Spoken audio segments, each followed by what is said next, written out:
I'm attempting to create a new world record. The longest time in which one has written a short story every day. Why am I doing this? Don't ask me. Anyway, hope you enjoyed today's instalment. 27. Torture. I couldn't move. I couldn't breathe. I couldn't see. I could only feel the spiders and scorpions and slugs crawling around beneath my skin. The world was dark, heavy, unbearable. It closed in from all around, clawed at me, tore at my flesh until it leaked and bled. The pains were sharp, harsh, violently and uncontrollably angry. Angry at me. For no reason. At least not a reason that I could control. Flash of pain after flash of pain, my skin was torn and cleaved asunder over and over and over. More and more little insects burrowing into my body. Snails, mosquitoes, leeches, the feeling of them wriggling inside of me amplifying the endless whips of pain 1,000-fold. I didn't know where I was. I didn't know who I was. I was born there, amidst the crashing cacophony of wails and shivers, born screaming. Born without a will, without a mind to make choices, without a working body to act on any of the choices I could make. I was out of control. I was a person, a human being, stripped and robbed of dignity, lashed by endless, omnipresent pain, with no choice in the matter. The insects beneath my skin tossed and trembled, finding their way into the small gaps between my muscles, between my bones, gnawing away at the very fibres of my being.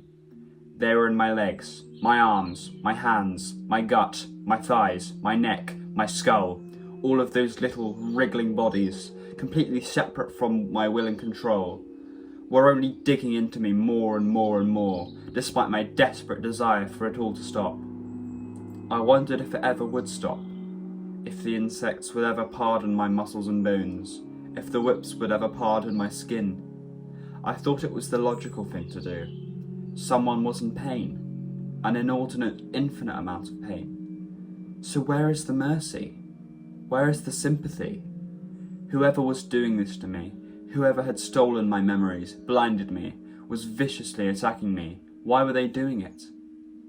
What was the point of hurting me so? No human could ever do that. So I came to the conclusion that the perpetrator of this putrid act of aggression couldn't be human at all. And when I arrived at that conclusion, vision returned to me like air returning to lungs. The room was dark, but I could see now, yes. The room was tiny, claustrophobic, enclosed like a wine cellar. A whip snapped into my back, more intense this time. I let out a sky-shattering wail. I was getting closer. The attacker was behind me. Fiercely, they slammed the whip into my flesh of my back over and over and over, at a predictable rate. Despite the gift of sight, the pain was still horrible, if anything, intensified. The whip lashing, the insects writhing. But I needed to push forward.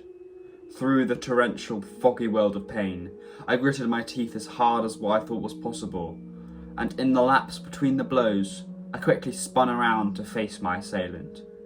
And there, before me, was a sight unfitting of my newly gifted eyes.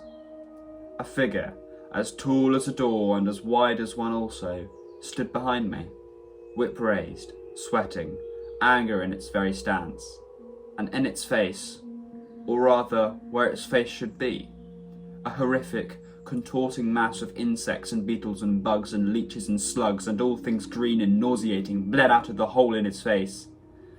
The whip slammed into me again, 10 times as hard.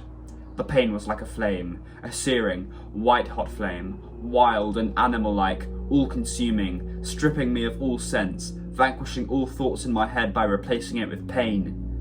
My entire body throbbed, my mind ached horribly, and my vision closed up as the insects finally made its way into my eye sockets. I couldn't move, I couldn't breathe, I couldn't see, I could only feel the spiders and scorpions and slugs crawling around beneath my skin.